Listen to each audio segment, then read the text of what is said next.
शिवरात्रि व्रत कथा।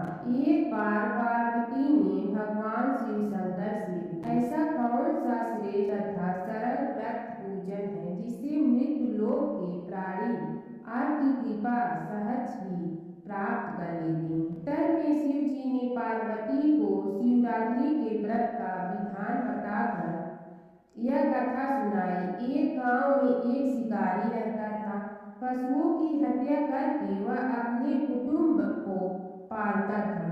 वह एक साहूकार का ऋणी था, लेकिन उसका ऋण समय पर न चुका सका। क्रोधवश साहूकार ने शिकारी को शिव मठ में बंदी बना लिया। संयोग से उस दिन शिवरात्रि थी। शिकारी ध्यानमग्न होकर शिव संबंधी धार्मिक बातें सुनता रहा। चतुर्दशी को उसने शिवरात्रि की कथा भी सुनी। संध्या होते ही साहूकार ने उसे अपने पास बुलाया और ऋण चुकाने के विषय में बात की। शिकारी अगले दिन सारा ऋण लौटा देने का वचन देकर बंधन से छूट गया। अपनी दिनचर्या की भांति वह जंगल में शिकार के लिए निकला, लेकिन दिन भर बंदी गिरह में रहने के कारण भूख प्यास से व्याकुल था। शिकार करने के लिए वह एक तालाब के किनारे बेल वृक्ष पर पड़ाव बनाने लगा। बेल वृक्ष के नीचे शिवलिंग था जो बेल पत्रों से ढका हुआ था। शिकारी को उसका पता न चला। पड़ाव बनाते समय उसने जो टहनियां तोड़ी वे संयोग से शिवलिंग पर गिरी। इस प्रकार दिन भर भूखे प्यासे शिकारी का व्रत भी हो गया और शिवलिंग पर बेल पत्र भी चढ़ गए। एक पहर रात्रि बीत जाने पर एक गर्भिणी मृग तालाब पर पानी पीने पहुंची। शिकारी ने धनुष पर तीर चढ़ाकर ज्यों ही प्रत्यंचा खींची, मृगी बोली, मैं गर्भिणी हूँ, शीघ्र ही प्रसव करूंगी। तुम एक साथ दो जीवों की हत्या करोगे, जो ठीक नहीं है। मैं अपने बच्चे को जन्म देकर शीघ्र ही तुम्हारे सामने प्रस्तुत हो जाऊंगी, तब तुम मुझे मान लेना। शिकारी ने प्रत्यंचा ढीली कर दी और मृगी छालियों में लुप्त हो गई। कुछ ही देर बाद एक और मृगी उधर से निकली। शिकारी की प्रसन्नता का ठिकाना न रहा। समय पाने पर उसने धनुष पर बाण चढ़ाया। तब उसे देव मृगी ने विनम्रता पूर्वक निवेदन किया, हे पार्थी, मैं थोड़ी देर पहले ही ऋतु से निवृत्त हुई हूँ, कामातुर विरहिणी हूँ, अपने प्रिय की खोज में भटक रही हूँ। मैं अपने पति से मिलकर शीघ्र ही तुम्हारे पास आ जाऊंगी। शिकारी ने उसे भी जाने दिया। 2 बार शिकार को खोकर उसका माथा ठनका। वह चिंता में पड़ गया। रात्रि का आखिरी पहर बीत रहा था। तभी एक अन्य मृगी अपने बच्चों के साथ उधर से निकली। शिकारी के लिए यह स्वर्णिम अवसर था। उसने धनुष पर तीर चढ़ाने में देर न लगाई। वह तीर छोड़ने ही वाला था कि मृगी बोली, हे पार्थी, मैं इन बच्चों को पिता के हवाले कर के लौट जाऊंगी। इस समय मुझे मत मार। शिकारी हंसा और बोला, सामने आए शिकार को छोड़ दूं मैं ऐसा मूर्ख नहीं। इससे पहले मैं 2 बार अपना शिकार खो चुका हूँ। मेरे बच्चे भूख प्यास से तड़प रहे होंगे। उत्तर में मृगी ने फिर कहा, जैसे तुम्हें अपने बच्चों की ममता सता रही है, ठीक वैसे ही मुझे भी। इसलिए सिर्फ बच्चों के नाम पर मैं थोड़ी देर के लिए जीवन दान मांग रही हूँ। हे पार्थी, मेरा विश्वास कर, मैं इन्हें इनके पिता के पास छोड़कर तुरंत लौटने की प्रतिज्ञा करती हूँ। मृगी का दिन स्वर सुनकर शिकारी को उस पर दया आ गई। उसने उस मृगी को भी जाने दिया। शिकार के अभाव में बेल वृक्ष पर बैठा शिकारी बेल पत्र तोड़ तोड़ कर नीचे फेंकता जा रहा था। एक हष्ट-पुष्ट मृग उसी रास्ते पर आया। शिकारी ने सोच लिया इसका शिकार वह अवश्य करेगा। शिकारी की तनी प्रत्यंचा देकर मृग विनीत स्वर में बोला, हे पार्थी तुमने मुझसे पूर्व आने वाली 3 निधियों तथा छोटे छोटे बच्चों को मार डाला है तो मुझे भी मारने में विलम्ब न करो, ताकि उनके वियोग में मुझे एक क्षण भी दुख न सहना पड़े। मैं उन निधियों का पति हूँ। यदि तुमने उन्हें जीवन दान दिया है तो मुझे भी कुछ क्षण जीवन दान देने की कृपा करो। मैं उनसे मिलकर तुम्हारे सामने उपस्थित हो जाऊंगा। मृग की बात सुनते ही शिकारी के सामने पूरी रात का घटना चक्र घूम गया। उसने सारी कथा मृग को सुना दी। तब मृग ने कहा, मेरी तीनों पत्नियों जिस प्रकार प्रतिज्ञाबद्ध होकर गई हैं, मेरी मृत्यु से अपने धर्म का पालन नहीं कर पाएंगी। अतः जैसे तुमने उन्हें विश्वास पात्र मानकर छोड़ा है, वैसे ही मुझे भी जाने दो। मैं उन सब के साथ तुम्हारे सामने शीघ्र ही उपस्थित होता हूँ। उपवास, रात जागरण तथा शिवलिंग पर बेलपत्र चढ़ाने से शिकारी का हिंसक हृदय निर्मल हो गया था। उसमें भगवत शक्ति का वास हो गया था। धनुष तथा बाण उसके हाथ से सहज ही छूट गए। भगवान शिव की अनुकंपा से उसका हिंसक हृदय कारुणिक भावों से भर गया। वह अपने अतीत के कर्मों को याद करके पश्चाताप की ज्वाला में जलने लगा।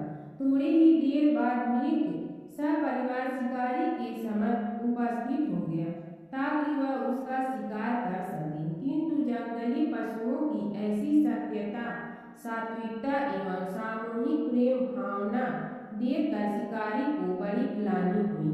उसके नेत्रों आंसू झलकने लगा। उस मृग परिवार को न मारकर शिकारी ने अपने कठोर हृदय को जीव हिंसक से हटा सदा के लिए कोमल एवं दयालु बना लिया।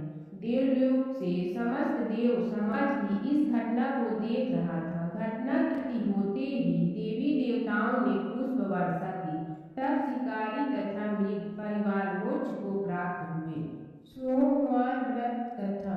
एक साहूकार बहुत अमीर था। उसके पास धन की कोई कमी नहीं थी। साहूकार के पास सभी सुख और ऐश्वर्य के साधन थे, किंतु उसको एक ही दुख था कि उसकी कोई औलाद नहीं थी। दिन रात वह इसी चिंता में लगा रहता और वह पुत्र पाने के लिए हर सोमवार को भगवान चंद्रदेव व शिव जी की पूजा करता। वह व्रत रखता था। साहूकार की भोलेनाथ के प्रति ऐसी भक्ति देखकर एक बार माँ पार्वती जी ने शिव जी से कहा, हे नाथ, ये साहूकार आपका अनन्य भक्त है और सदैव ही आपका व्रत और पूजा भक्ति भाव से किया करता है। आप कृपा करके इसकी मनोकामना को पूरी कर दें। पार्वती जी के ऐसा वचन सुनकर भोलेनाथ ने माँ गौरी से कहा, हे पार्वती, यह संसार एक कर्म क्षेत्र है। यहाँ जो भी जैसा कार्य करता है उसे वैसा ही फल मिलता है। अर्थात जैसा कार्य मनुष्य करता है वैसा ही परिणाम होता है। किंतु माता पार्वती आग्रह पूर्वक बोली, हे महादेव, यह आपका अनन्य भक्त है। यदि इसको कोई भी दुख है तो आपको उसे अवश्य दूर करना चाहिए। यदि आप अपने भक्तों की मनोकामनाएं पूरी नहीं करेंगे तो क्यों मनुष्य आपकी भक्ति सेवा और पूजन करेगा। पार्वती जी के इस आग्रह को सुनकर शिव जी ने कहा, हे शिवे, इस साहूकार के कोई पुत्र नहीं है। इसी कारण यह दिन रात चिंतित व दुखी रहता है। इसके भाग्य में संतान न होने पर भी मैं इसे पुत्र प्राप्ति के लिए वरदान देता हूँ, किंतु इसका पुत्र केवल 12 वर्ष तक ही जीवित रह सकता है। इसके बाद वह मर जाएगा। इससे अधिक मैं इस साहूकार के लिए कुछ नहीं कर सकता। यह सब बातें साहूकार सुन रहा था। उसे यह सारी बातें सुनकर न कोई खुशी हुई और न ही कोई दुख। वह पूर्व व्रत शिव की पूजा व व्रत करता रहा। कुछ समय पश्चात साहूकार की पत्नी गर्भवती हो गई और 10वें महीने में उसने एक बहुत ही सुंदर पुत्र को जन्म दिया। साहूकार के घर में बहुत खुशियां मनाई गई, किंतु साहूकार ने अपने पुत्र की 12 वर्ष की उम्र जानकर कोई खुशी प्रकट नहीं की और इस संबंध में किसी को कोई भेद भी नहीं बताया। वह बालक धीरे धीरे बड़ा होने लगा।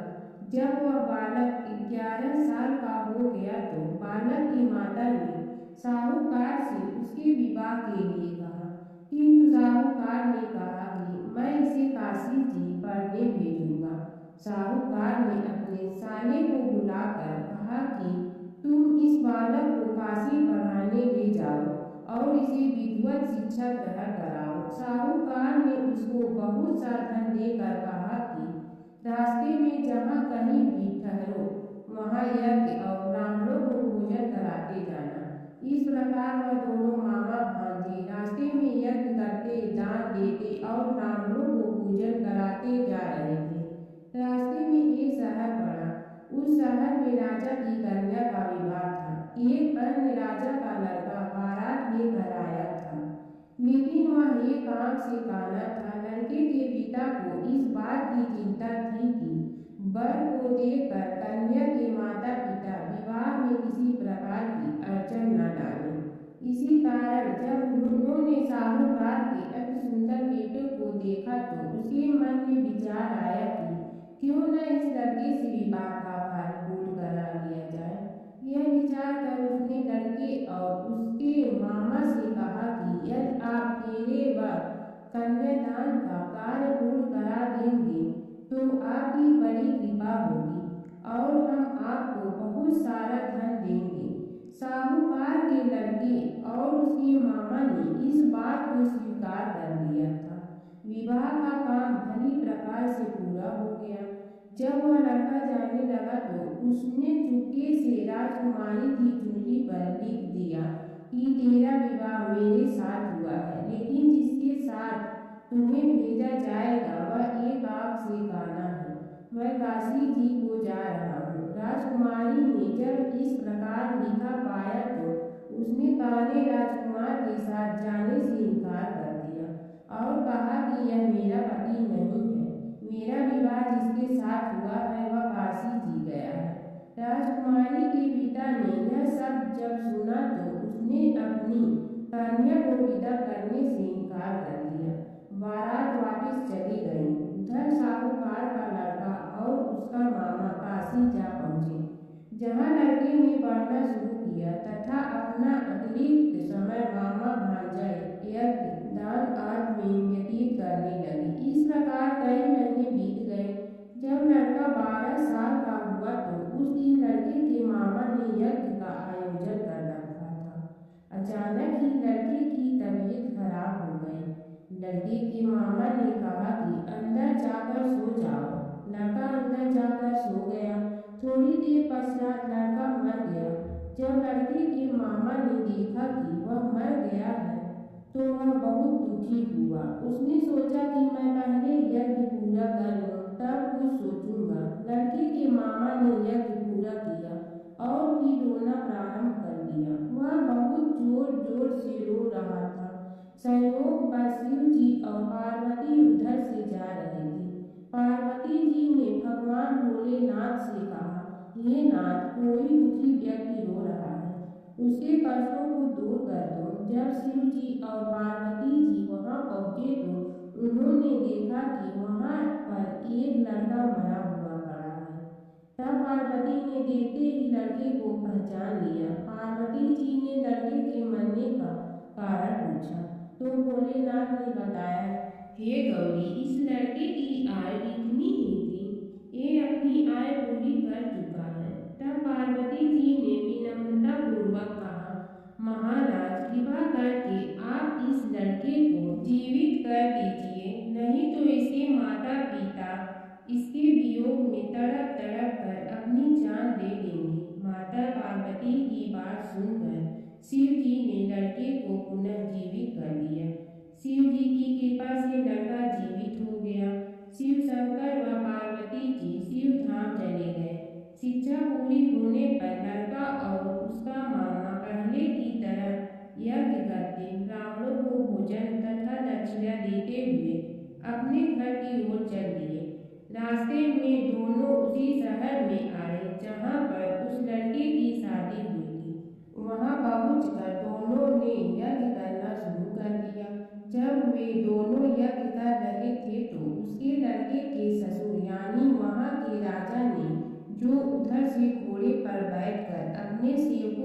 साथ जा रहा था। उसने लड़के को पहचान लिया। राजा ने महल में ले जाकर दोनों की खूब सेवा की। कुछ समय राजा के महल में रहने के बाद लड़के ने राजा से जाने की आज्ञा ली। राजा ने अपनी लड़की को लड़के के साथ विदा किया और साथ में बहुत सा धन एवं दास दासियों को भी भेजा। जब वे अपने शहर में आए तो लड़की के मामा ने कहा, पहले मैं तुम्हारे माता पिता को तुम्हारे आने की खबर सुना आता हूँ, तब तक तुम पत्नी सहित यहाँ आराम करो। ऐसा कहकर लड़के का मामा साहूकार को अपने पुत्र के आने की खबर देने चला गया। घर आकर उसने देखा कि उसकी बहन और बहनोई छत पर बैठे हुए हैं और उन्होंने यह प्रण कर रखा है कि यदि उनका बेटा जीवित लौट आया तो वह छत से नीचे उतर आएंगे, नहीं तो छत से कूदकर अपने प्राण त्याग देंगे। लड़की के मामा ने जब यह समाचार उन्हें सुनाया कि उनका लड़का जीवित लौट आया है तो उन्हें विश्वास नहीं हुआ। तब लड़के के मामा ने शपथ खाकर कहा कि आपका पुत्र अपनी स्त्री और बहुत से धन और दास दासियों सहित घर आ गया है। तब साहूकार और उसकी पत्नी छत से नीचे उतर आए तथा प्रसन्नता के साथ अपने बेटे और बहू का स्वागत किया।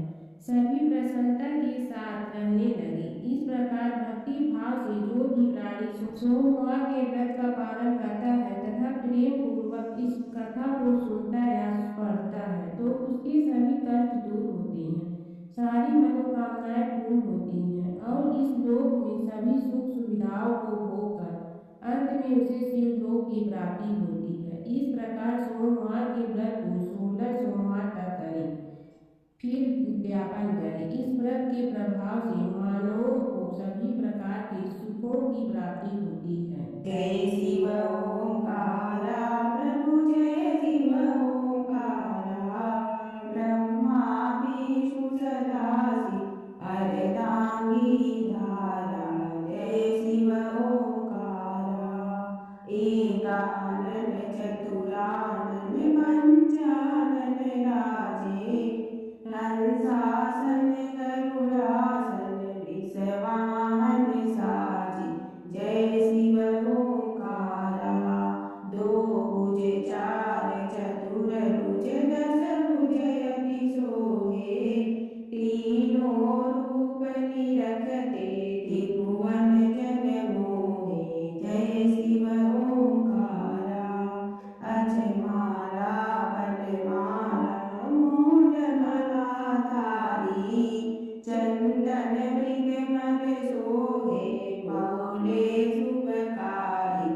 जय शिव ओंकारा श्वेतांबर पीतांबर बागंबर अंगे ब्रह्मादिक सनकादिक प्रेतादिक संगे। जय शिव ओंकारा कर के मध्य कमंडलु और त्रिशूलधारी सुखकारी दुखहारी जगपालनकारी।